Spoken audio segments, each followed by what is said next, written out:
And thus I sit here in the dark, musing and praying and hoping beyond all reason that this will all be a dream, a nightmare, a terrifying specter of my imagination. Cold drips down my spine. A pale hand follows its trail down my back. I should be alone in this room. Oh, if only someone would turn on the light.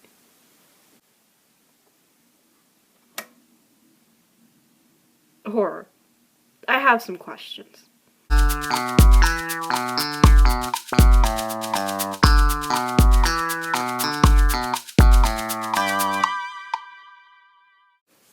Hello, this is Jenna, and today I'm coming back at you with another video.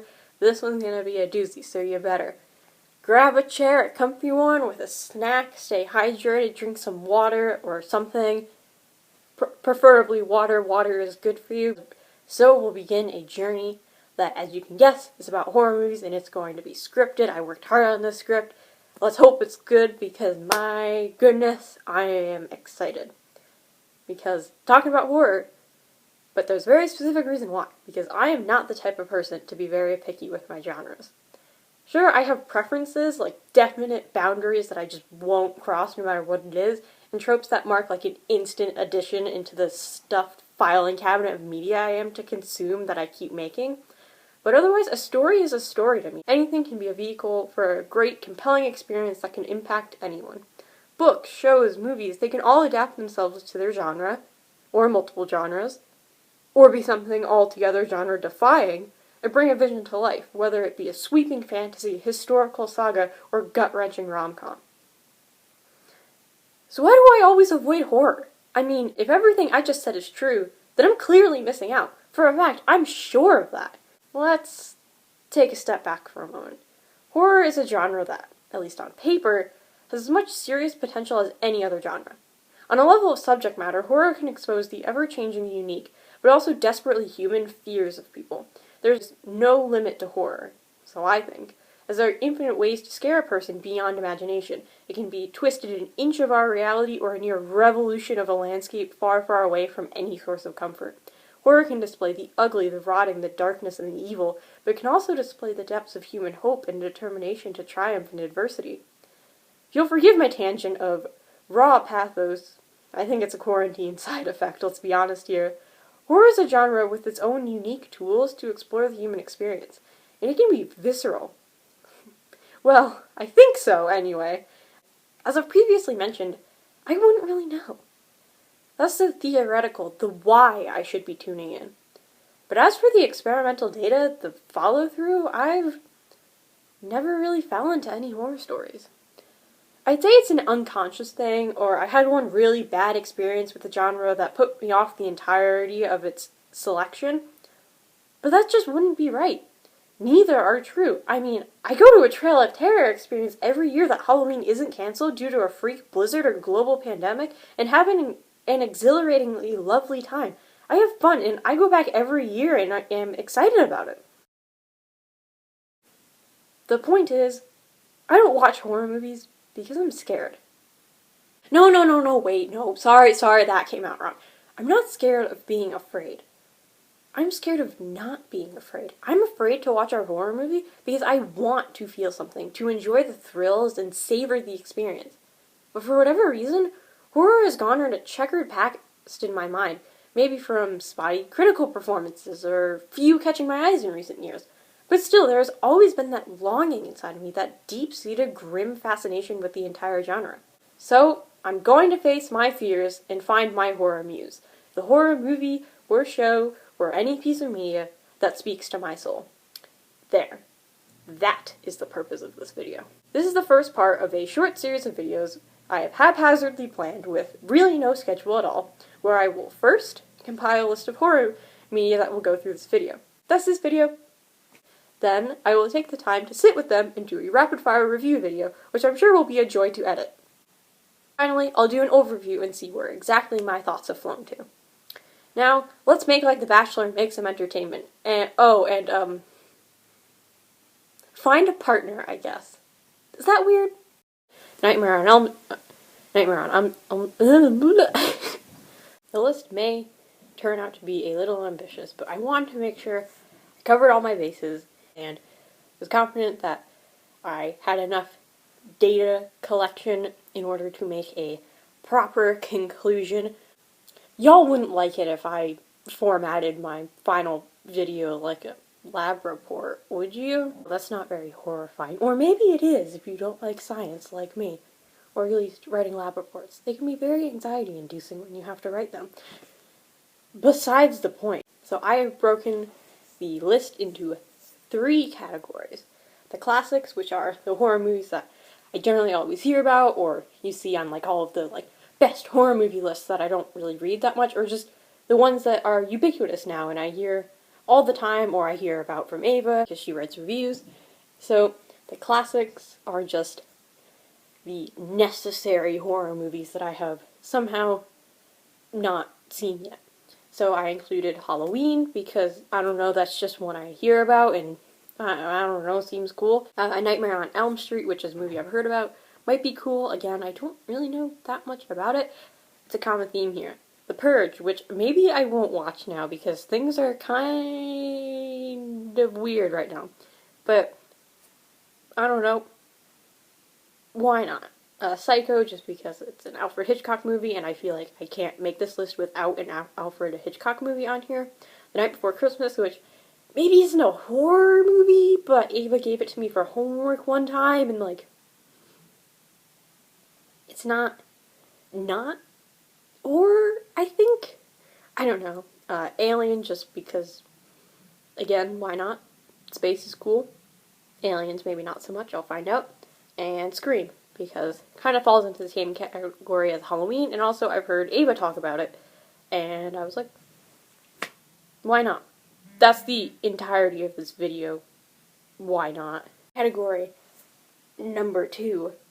Whoop whoop, cut off my nose. Is that a horror movie thing? Like, chop chop scissors, Edward Scissorhands, Nightmare on Elm Street, or is that like finger knives?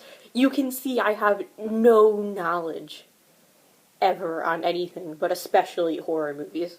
Newcomers are the movies that are fast approaching becoming like classics, but I feel like in today's society, like, you can't be a classic if you're only 5 years old. These are just the movies that I hear just as much about that have come out more recently, and I have the feeling some of them will have different themes than the classics, which could be really interesting, so I kind of want to see how horror has evolved and the way it tackles different topics, and hopefully these are also just as good and worthy of praise. So I put Us because, again, I heard so much about it, and it seems like a pretty cool concept, and I like diversity in the media I consume.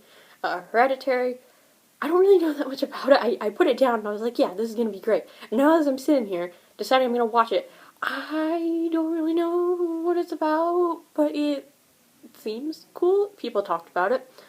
Quiet Place, which sounded really interesting, and I actually would have gone to see it, and I'm especially interested in, like, sound and, like, how it uses the lack thereof of sound to influence its movie and how that plays into it, because I feel like lots of horror movies can have, like, these iconic scores or music cues, and, like, this movie's kind of the antithesis of that, so I'm really interested into seeing how that factors into this. It, because why not? Everybody talked about it. It has 2 movies, and, like, the first movie actually kind of sounded like something I would be interested in, other than, like, the weird, creepy, mystical clown and the horror aspect. Not so much that, but, like, a whole bunch of kids in a small town dealing with the supernatural. That's got my name on it. So, why not? And then It Follows, another movie I don't know that much about, but it came up a lot when I was researching this video, and I was debating whether or not to put it in the classics or in the newcomers, but put it in the newcomers because I don't hear about it that much. So maybe it's a cult classic. I could just sum up this whole video in arm movements, couldn't I? Get Out, because I heard so much about that movie when it came out and haven't watched it. Ready or Not, because Ava is always telling me to watch this movie. I think it's this movie. I think this is the hide and seek movie. Because it sounded interesting, and, you know, innocent game that children play like hide and seek suddenly becomes plot of a horror movie. That's interesting. And then Midsommar, Mid-SOMNAR,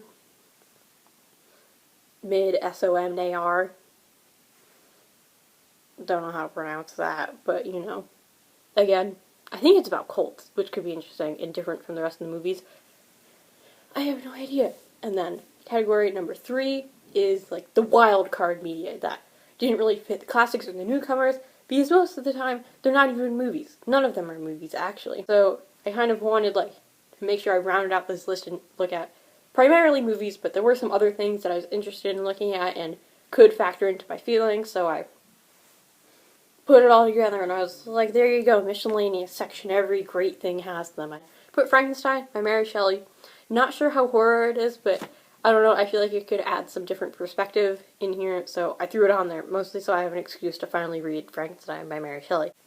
And then I put an unspecified Stephen King book on here because I still haven't figured out which one I want to read. I'm still floating a couple options, but there will be at least one Stephen King book on here because I figured he's one of the most iconic horror writers and he's written such classics in the literary world that if I'm going to be talking about horror, I need a Stephen King book on here, and I already have a movie adaptation.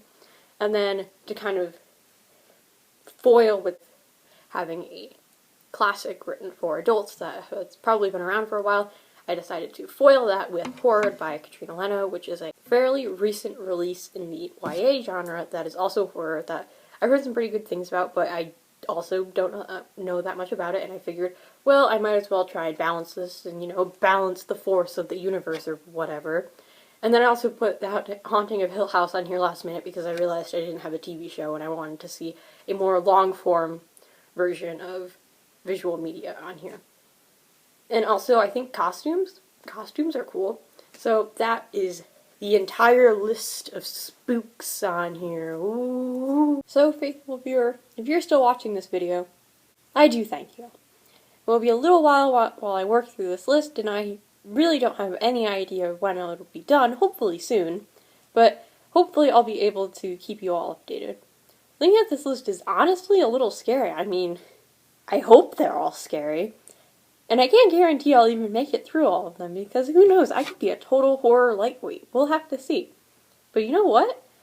I'm actually pretty excited. Hang in there, viewer, because this is going to be a wild ride and a scarier than fiction time. Thanks for watching. Oh, and Cats. Cats is also a horror movie. Cats 2019 will also definitely be on this list, and I'm going to watch it because it's a horror movie, and I am prepared to feel my skin crawl in horror at the things I am going to witness in that movie.